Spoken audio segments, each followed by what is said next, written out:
Hey, it's Chris, Liege Games. I talked about it. I mentioned it. They reached out. I reached out. And boom, BFF Games Board Game Goblin prototype Hidden Leaders on Kickstarter right now. My thoughts, my positives, my negatives, my concerns, and my overall impressions, having now hands-on copy, right? So, let me run you through it a little bit. Quick, brief overview, quick, brief gameplay, quick summary, 5 quick thoughts on what you need to know, whether or not it's for you. Let's do this. So, at the time of filming this, besides having a cat sitting right in the way, they are doing amazing. $150,000. 6,000 backers. And the question you're always asking yourself at this point, of a game that you didn't hear of beforehand, that is getting all of a sudden this hype, is it worth it? Is it just people piling on, not wanting to miss out? What are other people seeing that maybe I'm not seeing? Is this right for me? Because we've all seen those games on Kickstarter, right? The small box, sort of cheap price. Oh man, I could just get that. It'd be another X amount of dollars. No big deal. And then it sits on the shelf a year later after you get it and inevitably ends up in the trade pile. You sell it for half of what you paid for in the first place. And you barely even, or if you even cracked it open, you've got that going on. So is this another flash in the pan? Or is this something that your game group, you are going to like? Satoshi Matsura designed it, but will you play it, is the question. So, brief overview. What do you actually need to know here on the page? I'll give you visual here. I'll give you visual in person. Let's do both. So nothing fancy here. This is just your starting setup, if you will. You can see a few of the leader cards here, and you can see the 2 different factions that they're representing, and you get a host of them sort of to vary the beginning of the game and sort of who gets a little bit of what. Here, the hero card that I mentioned, the starting point. Below here, on the bottom of the game board, is where you're going to be setting up the tavern. I mean, it's basically your face-up market cards, right? So you're putting 3 of these cards down here. Simple, easy. I have this over here, but you have the draw deck that goes here, and so you're just drawing, right? And you are then just taking either from the tavern or from the top of the deck. And you're refilling your hand. Now, a few of these cards are just different. You can see 2 of these are the advanced, as they both have the little plus. And I know that's a little bit harder to see with this camera angle, so trust me that it's there.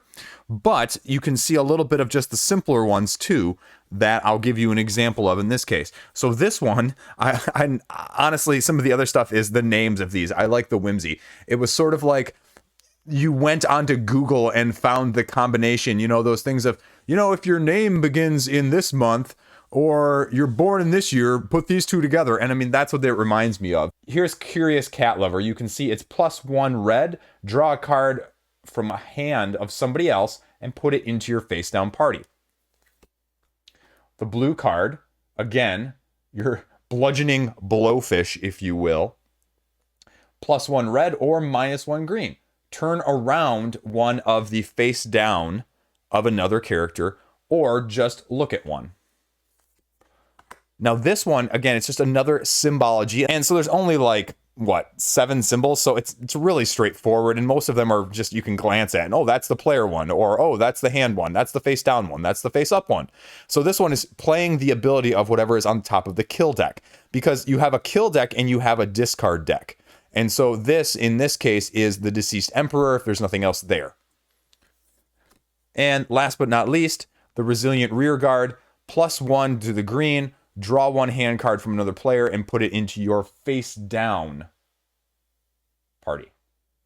And the key thing I didn't mention there is face down party does not count towards your total number of heroes you need to enter the game, as those are only your face up, but they do count in the end game scoring if there is a tie. So that's where it really matters.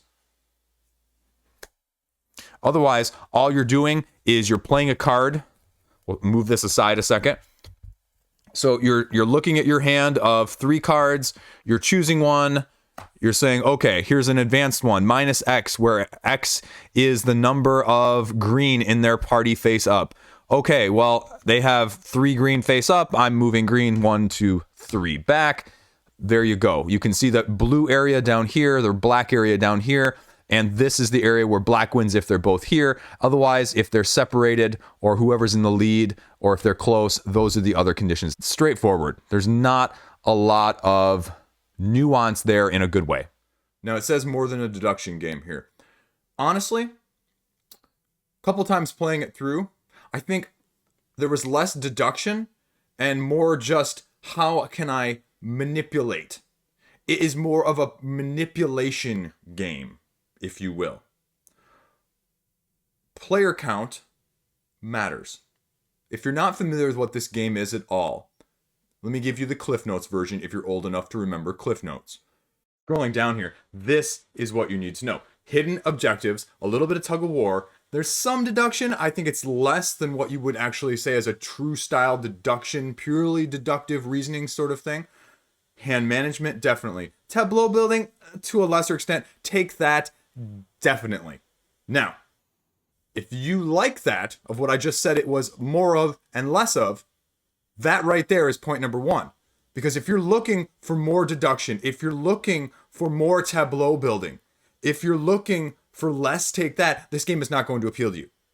Now, it's not always directly take that, because you can not only do some take that in terms of manipulating those pieces, but there is some take that where you can eliminate other people's cards, rearrange them, steal them, flip them over, flip them back. That is going to either irritate people or you're just going to enjoy the chaos of it. And again, that is what you're getting with this game. Make no illusions. It is highly tactical. There is strategy, but the main thing you need to know is you need to be able to adapt on the fly. Now, that is where also the rules come in. This is a very unusual hand management game in the beginning and on each turn-by-turn basis. And what I mean by that is at the beginning of the game, you get 5 cards. You have to discard 1 and place 1 face down. And so you are always going to be going back to 3 cards at the very end of your turn. No matter how many cards you end up using, playing, discarding during your turn, you draw back up to 4, and then you have to discard 1. So, what does that mean? Now, that sounds a little weird.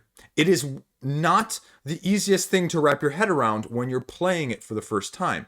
But what I will say is it offers you much more flexibility when you're trying to be more tactical, when all of a sudden the 2 or 3 or however many people you're playing with have gone and manipulated the board with these 2 pieces in a way that you were not expecting, that all of a sudden causes the faction that you were initially going for to be completely kaput, defunct. And the ability to not only at the beginning of your turn skip playing, discard your hand if you want to, draw up a full new hand, whether that's from the deck or the tavern, or just play a card and then still be able to shuffle the vast majority of them in one turn, gives you that adaptability that a lot of other hand card management style games just don't offer. And again, do you like that? Do you want it to be more strategic? If you want it to be more strategic, this game isn't for you. This game you can play, depending on your group speed, 2.5 an hour. Easily. Even with the advanced cards that they throw in. And that leads me really to point 3. The advanced cards, they're not super complicated. Count how many greens are here, move the red by that number. Count how many greens aren't there, move the red by that number in a positive or negative direction. I mean, it's things like that. Play the card on the top of the killed pile as the ability that you're using this turn instead of this card. Now, do you like that sort of thing? Do you like trying to figure that out? Do you like manipulating those? Because it's not a complicated game in terms of the actual gameplay mechanics, right? 4 factions. If red is ahead by 2 or more, they win. If green is ahead by 2 or more, they win. If they're within 1 of each other or they're on the same space as each other, blue wins, unless, and this is where you have to know, both pieces, no matter how close or how far away from each other they are in this black zone, then black wins. Now the tie, if 2 people have the same color faction winning, if you have the most of that color, then you win. So that's it. I mean, that's it in a nutshell. And that is also the beauty of it. You can play this 2 or 3 times and then go to something else. Now, this is my other point. And I'm going to do a whole video on this later. This is a filler. And that term has taken a negative, derogatory connotation by some people in our hobby. And I use this as a very positive, very influential, important, positive term here. Positive. That's the take-home point.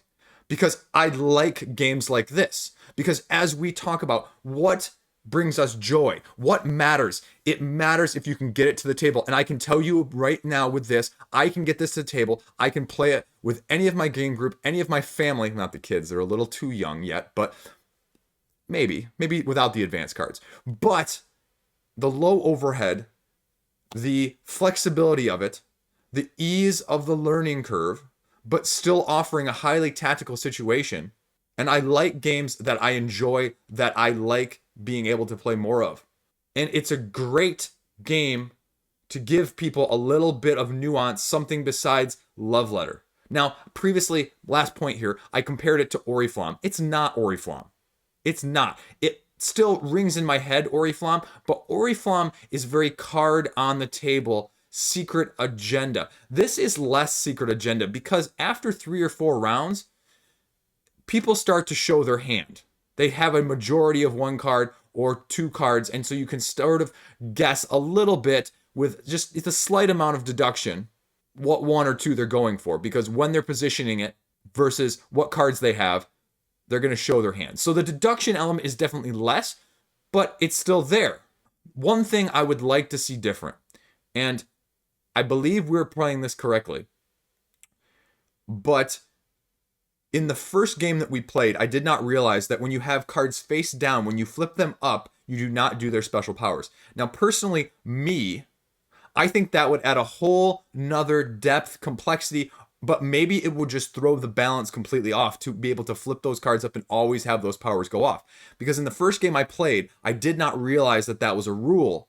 And so I put cards face down that I wanted to sort of spring as a trap later on, not realizing that their powers wouldn't go off. So I would have done things differently if that was a rule versus if it wasn't. The other downside is you can definitely hate draft in this game if you're paying close enough attention with the amount of deduction that there is. You can clear things out of the tavern and then also just discard them or hold on to them because you have 3 cards to choose from on any given turn. So that flexibility that I was talking about earlier can also be a detriment for other players because I can prevent them from getting a card that would allow them much more of what they would want. And if you don't want or like dealing with that, I also suggest that this may not be for you. Look, this is nothing fancy. This is small box, cards, little 2 wooden pieces on a small fold-out map. Nothing extravagant, nothing super deluxeified, and I thank you for not piling miniatures or something else on this. It is more than functional with all of these boss cards as it needs to be as well. So there's no issue from that side of things. They also have these straightforward cards that you just put right next to the board, and it reminds you, when does the game end? Oh yeah, somebody has this many heroes. Boom. Boom. And my last point here. With this deck of cards, you see all of these cards. This is not a small amount of cards, right? This is like 72 cards before we even get to the stretch goals. Now, each of these are also unique, and I give them a lot of kudos on that side of things. It would have been really easy to just, done a single piece of art for like 5 or 6 of them in a color and made, 2 of these and 4 of these and 6 of these and gone that route. No, these are individually different. And that makes the game that much fun, because even with the same cards, which frankly speaking, playing this a couple times, I rarely saw the same cards.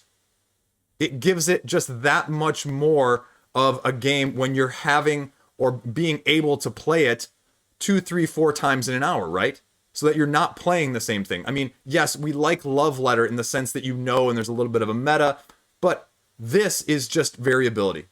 But it's not to the variability where it's horribly unbalanced or it's just too much. Because as we see with some other very large campaigns, there is such a thing as too much of a good thing.